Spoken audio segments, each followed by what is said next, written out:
সেই দাওয়াতে খান আব্দুল গফফার খান বক্তব্য রাখতে গিয়ে বলেছিলেন যে ভারতবাসীর কাছে আমি এইটাই বলবো, দারুল দেওবন্দের তোলাওয়া ছাত্রবন্ধের কাছে আমি এইটাই বলবো, এটা সাধু সন্ত,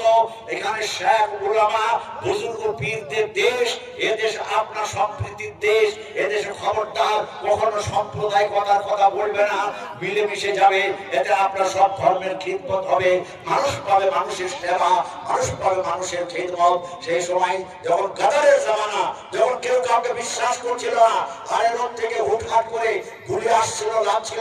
মানুষ মরছিল অকাতরে, সেই রকম সময়ে আমি সীমান্ত গান্ধী खान अब्दुल गफ्फार खान वो पंडित जवाहरलाल नेहरू जी ने मुझे एक तो रिवॉल्वर दिया